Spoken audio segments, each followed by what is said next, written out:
Muy buenas tardes, muy buenos días o muy buenas noches, allá desde donde nos estés acompañando hoy.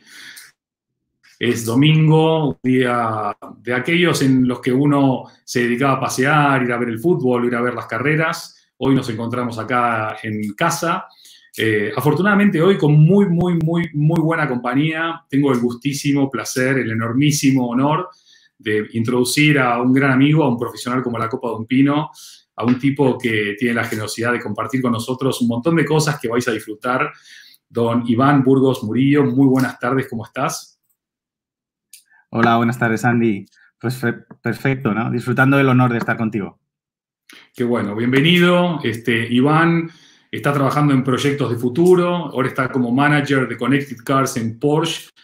Tuve la suerte de poder ir a visitarlo a su headquarter aquí en Madrid y debo reconocer que pocas cosas, o mejor dicho, pocas veces sentí tanto amor por una marca por parte de una persona y de un equipo, tanto conocimiento de la misma y tanto compromiso con su existencia y su desarrollo. ¿Cómo es que te enamoraste o sentís tanto amor por esa marca? Iván, contanos el secreto, aunque me lo puedo presentir, me gustaría que me lo digas. Bueno, la verdad es que yo creo que nos conocemos hace años. Tú sabes que yo no tenía ninguna devoción por los coches ni nada por el estilo, pero sin duda cuando entré aquí pues, me encontré un equipo de personas pues que han decidido, que han encontrado un sitio en el mundo donde pueden apasionarse y este equipo de personas con la misma pasión, con el mismo set de valores, pues hace un efecto multiplicador. Entonces, si eres capaz, yo creo que es un poco la clave del éxito de estas marcas, ¿no? Si eres capaz de tener un set de valores eminentemente bueno y localizas personas que compartan ese set de valores, esto es como exponenciar el valor de la marca, ¿no? El set de valores más las personas. De acuerdo. Porsche es una marca que tiene muchísimos años, no es la primera crisis que atraviesa, ni probablemente sea la última, pero me gustaría preguntarte, cuando pega una crisis tan dura como esta, hay que revisar todos los valores, hay que revisar el propósito, hay que replantearse estrategias. ¿Qué es lo que hace una marca líder como Porsche en un momento complejo como este? Lo primero es, yo creo que una marca como esta, lo que hace es preocuparse por las personas. Primero te preocupas por los trabajadores, también por los clientes, por los proveedores, por los partners y también por el ecosistema. Por gente como tú, siempre nos preocupamos los unos de los otros. También por los competidores. Primero van las personas. Y después es poner las personas a pensar. Poner a pensar primero qué va a pasar mañana, después qué va a pasar dentro de un mes, dentro de un año y qué va a pasar en 10 años. Y toda esta inteligencia colectiva, pues, se va configurando en escenarios. Y esos escenarios se van reduciendo. Pues hay un escenario que es el de volver a abrir, volver a salir a la calle, que todo el mundo pueda ir a trabajar y esté sano, en un entorno sano y controlado, que podamos estar con nuestros clientes o amigos o proveedores en un entorno controlado y sano. Y después, el siguiente escenario es, bueno, ver qué se ha modificado, analizarlo y adaptarnos. La segunda fase sería la adaptación. Y el tercer escenario es, una vez que estemos adaptados a la nueva situación, sea cual sea, pues proyectar un futuro basado en la experiencia y en el aprendizaje de la crisis que acabas de vivir. Esto sería un resumen De acuerdo. muy sencillo. Y todo empieza por persona, por el uso de la inteligencia colectiva. Maravilloso, maravilloso. Me encanta que esto que venimos todos tratando de promover hace tantos años sea una realidad tan tangible en organizaciones tan poderosas como la tuya y tan influyentes. Iván, una de las preguntas que nos hacíamos es, Porsche está muy asociado al mundo del deporte y de repente ahora no hay deporte, salvo el que podemos hacer entre el salón de casa, la cocina y el baño, el deporte no sabemos por cuánto tiempo podrá volver a disfrutarse. ¿Qué hacemos entonces? ¿Nos pegamos contra la cabeza contra la pared? ¿Dijimos tranquilidad? ¿Hacemos otra cosa? ¿Qué está pasando? Sí, esto es, sabes que las marcas de lujo particularmente, y en Porsche pues tenemos dos vectores, una marca de lujo y es una marca de coches que tienen mucho impacto en la sociedad. Y entonces las marcas de lujo siempre que pueden, tratan de asociar sus valores a los valores de un deporte. En nuestro caso es perfectamente fácil porque nuestros coches ya están en motorsport, en el motor de la velocidad, en el deporte de los coches, pero si no, pues los relojes pues se asocian al submarinismo. Bueno, todo el mundo intenta acoger esos deportes porque los deportes tienen valores que socialmente son muy aceptados y muy valiosos. Entonces, ¿qué pasa? Que se suspendieron las carreras, se suspendió la Fórmula E, se suspendieron las carreras de resistencia, se suspendió el WEC, se suspendió todo y claro, entonces ahora emergen cosas que ya intuíamos. Si te acuerdas, la última vez que nos vimos, yo decía, pues ya estamos invirtiendo mucho en el deporte digital, en los eSports. Estamos invirtiendo, no tanto mucho presupuesto, pero muchos recursos, muchas mentes pensando y realmente los eSports son industria del entretenimiento, pero es deporte digital. Es la experiencia del deporte en el entorno digital. Y bueno, pues es una oportunidad de convertir a los eSports en llevar los valores de Porsche a los eSports, que los valores del deporte entren en el gaming, que también entre el dinero que ahora no se está gastando en el campeonato de la Fórmula E o en la Fórmula 1 o en las Olimpiadas, llegue a un entorno digital que además solo puede tener cosas positivas porque está digamos, entreteniendo a una generación muy joven, muy preparada, que en estos momentos está absolutamente aislada y que no puede practicar deporte.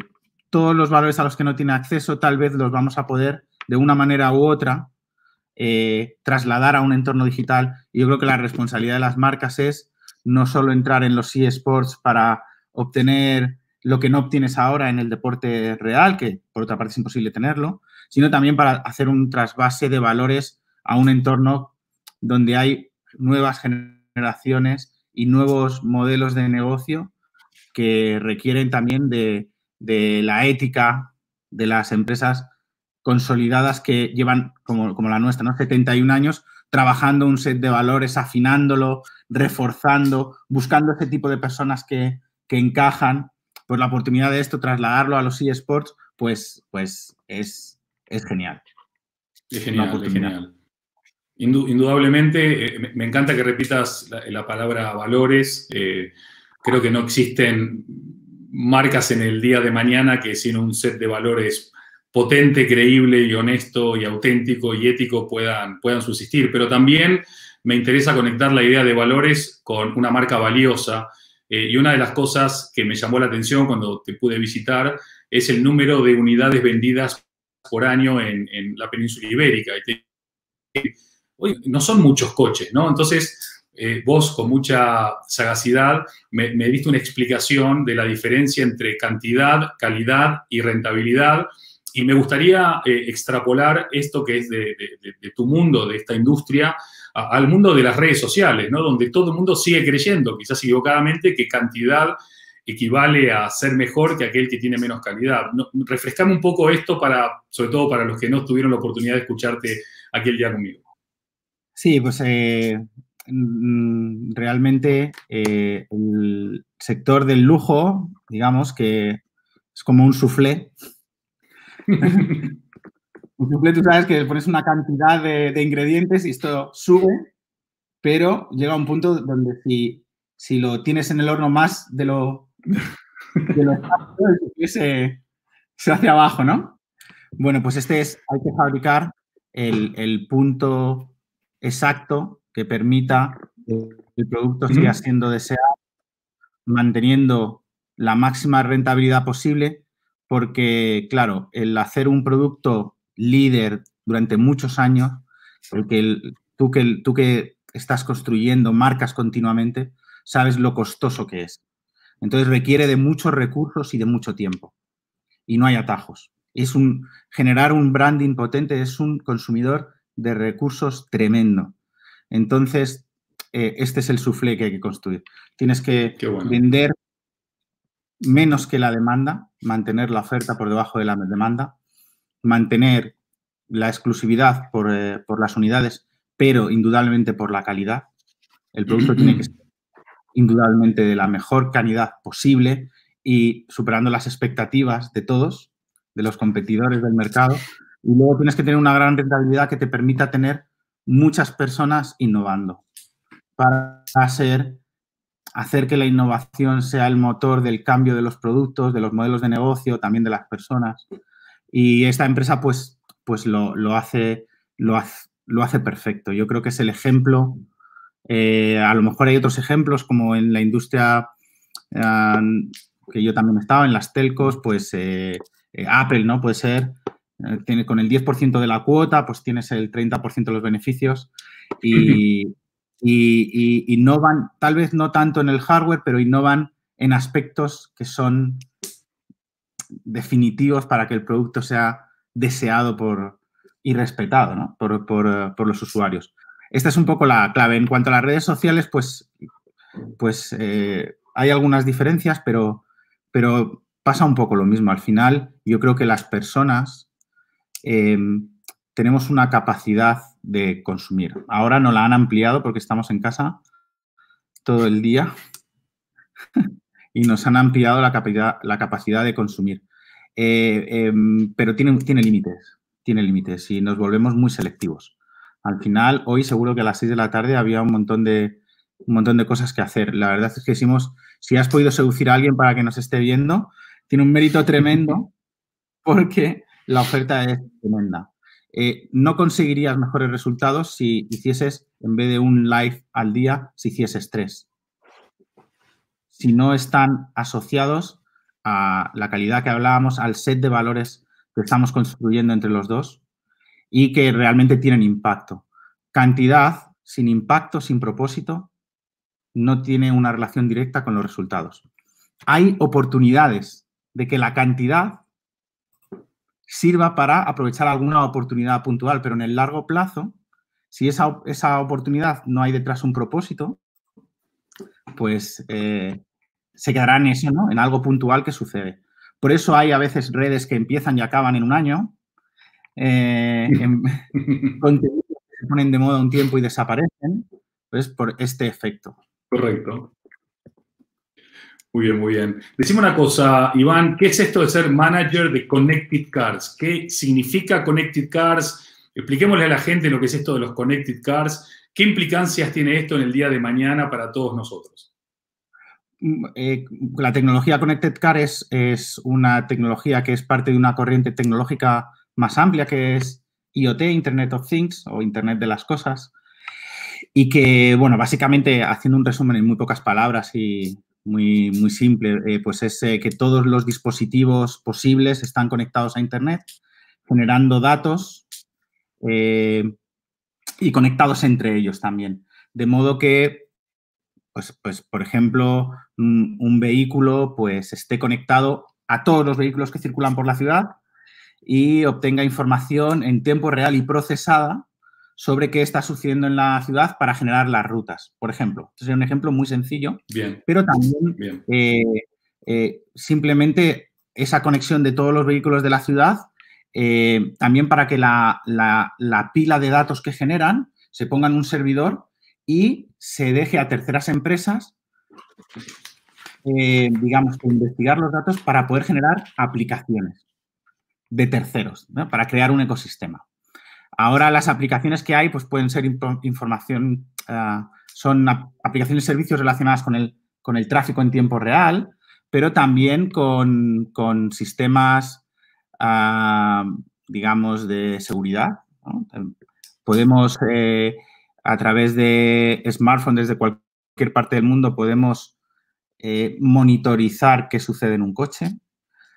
Podemos, de alguna forma, evitar su robo, haciendo, por ejemplo, una inmovilización remota de vehículos. Bueno, hay aplicaciones que van surgiendo Y el futuro de esta tecnología, pues, es vital para la industria del automóvil, para la industria de los transportes, porque con el cambio de paradigma de la motorización de los vehículos, que pasan de ser todos de combustión a eléctricos o híbridos, pues surge la necesidad de la carga y realmente para que esto sea eficiente, los vehículos tienen que estar conectados a Internet, los cargadores también, y así durante nuestros paseos en coche, cuando se pueda, en coche eléctrico, pues podremos, por ejemplo, reservar en función de nuestra ruta espacio y carga en un cargador concreto, gracias a que estos vehículos están conectados a la tecnología Connected Car. Estos vehículos y la red de carga, por ejemplo. Maravilloso. Iván, justo a los pocos días de que nos vimos, bueno, vos me lo habías adelantado, pero ya lo vi en un montón de medios, Porsche y Boeing creando una especie de unión para desarrollar los coches voladores. Vamos a ver nosotros, nuestra generación, coches voladores, vamos a estar viajando en coches voladores, o eso ya es para nuestros hijos o nietos. Pues yo la verdad, y esto es una opinión personal que no tiene tanto que ver con lo profesional, pero yo creo que sí, yo creo que sí. Este acuerdo de intenciones que se firmó con Boeing, lo que ha puesto es a un montón de personas con conocimientos a generar el primer prototipo. Qué bárbaro. Sí, y bueno, esto es lo que se llama movilidad 3D. Digamos que la tercera dimensión pues es ya la aérea, ¿no? Donde despega el vehículo. En sí mismo, el que se firme este acuerdo, más allá de que lo veamos o no, Andy, lo que significa es que hay una interpretación del futuro en base a unas necesidades que ya son un sentimiento, ¿no? No creo que haya muchos estudios que nos digan esto va a pasar, pero nosotros como seres humanos, como sociedad, intuimos que esto va a pasar. La intuición es algo que precede a la innovación. Y ahora, un poco la siguiente fase es poner a gente a pensar, poner a ver si esto cumple alguna función en la sociedad, si resuelve algún problema. Y si eso es así, pues yo creo que sí, yo creo que lo veremos. De hecho, creo que lo veremos porque las personas que están trabajando en esto en persona, ¿dónde están? Y realmente son personas que lo pueden hacer posible. Lo pueden hacer posible. Y ellos trabajan. Yo he estado en el campus que tenemos en la ciudad de Ludwigsburg, al lado de Stuttgart. Allí es donde están estas personas. Es un equipo, pues están en una sala, unos genios ahí, desarrollándolo. Claro, y estos chicos, pues, están haciendo modelos que pueden ser reales, puede ser posible. Qué maravilla, qué maravilla. Se me está volando el tiempo, me quiero... bueno, es lo que hay. Esto de hacer charlas de 19 minutos por el COVID-19 nos limita y nos ayuda a hacer demasiado foco, quizás demasiado, y a veces me dan ganas de hablar más. Pero como última pregunta, Iván, y por supuesto, extendete en la respuesta a todo lo que vos quieras, mencionabas que es un momento muy especial para el reset, no tecnológico, sino mental, social, espiritual, cultural, que es un momento quizás para empezar a reconstruir. Me gustaría que nos ilumines un poquito más sobre esa visión que tenés vos del reset y de esta nueva sociedad o nuevo mundo que podría emerger post-COVID. Pues sí, yo la verdad es que es una de las reflexiones que más tiempo llevo haciendo, porque ya se estaba configurando un reset, pero un reset, claro, a la velocidad humana. No este reset que en 2 meses pues va a suponer probablemente una década en el cambio del paradigma que ya estábamos viendo. Pero yo creo que desde hace algunos años, pocos, ¿no? Tal vez 5 o 6 años, era muy evidente que la base del desarrollo de los países desarrollados, el motor de este desarrollo, que es la sociedad de consumo, mostraba síntomas de agotamiento. Estos síntomas de agotamiento, pues los veíamos a través de las voces que hacían foco en la necesidad de cambiar un poco cambiar la visión ecológica de nuestra sociedad. Entonces ya pues se había identificado, las marcas pues de coches, por ejemplo, ya estábamos trabajando con mucha determinación en contaminar menos, en generar vehículos eléctricos no contaminantes, porque esta visión post-sociedad de consumo ya se estaba haciendo muy evidente. Claro, aquí la incógnita es este acelerón a esta sociedad postconsumista, cómo va a ser de grande y qué costes tiene. El coste de la reconversión a una sociedad postconsumista, cuando tú y yo hemos sido educados en el consumo, en la sociedad de consumo, nuestros valores están en torno a la sociedad de consumo, nuestros estatus se construyen alrededor de la sociedad de consumo, nuestra sanidad, nuestra seguridad se construye a través de la sociedad de consumo, pues esto requiere una reflexión muy profunda. Yo creo que la sociedad de consumo va a sufrir una transformación y creo que va a ser una transformación a mejor, porque con nuestra historia y sabiendo que la prosperidad ha tenido este motor, vamos a ser capaces de desprendernos de las partes menos eficientes de ese motor de la prosperidad, aportarle los valores de las personas y construir unos espacios donde el consumo tenga una mayor aceptación social y además tenga una proyección del largo plazo que tenga más sentido para todos. Para todos, me refiero en un mundo global, pero también para todas las generaciones. Que tenga sentido para ti y para mí, pero que tenga sentido para Greta o para la generación Greta o que tenga sentido para la generación post-COVID-19. Entonces, este yo creo que va a ser la cuestión sobre la que van a girar los debates de los próximos 5 años dentro de las marcas a la hora de definir qué estrategias siguen. Y si en la cuestión de los vehículos, si cómo de rápido se van a ser la creación de los vehículos eléctricos de aquí a 5 o 10 años. ¿Cómo de rápido va a ser esta transformación? ¿Qué valores tiene que aportar la industria del lujo? No solo en la automoción, sino pienso en la moda o en otros aspectos, o en la restauración o en el turismo de lujo, ¿no? ¿Qué papel juega en la sociedad y qué valores va a transmitir y cuáles van a dejar de estar en el centro de sus estrategias y también en el centro de los efectos que quiere tener en la sociedad, ¿no? Lo que hablamos antes de los propósitos. Y la verdad que yo soy muy optimista, muy optimista, porque yo creo que había ya síntomas de agotamiento, ¿no? Había una serie de cuestiones que tenían mucho impacto ambiental y mucho impacto social, muy acelerado por la globalización, y ahora vamos a tener la oportunidad de corregirlo. También entiendo que la corrección depende mucho del coste que tiene, y el coste social, pues es tremendo, ¿no? Y el balance que nos permita realizar los cambios con un coste social asumible y en el plazo que puede tener efecto, esta combinación va a hacer, esta combinación va a hacer que los efectos sean globales, parciales o sean planetarios, ¿no? Y realmente entremos en una fase en la fase de más cambios de la historia de la humanidad. Y yo creo que el siglo XXI pues tiene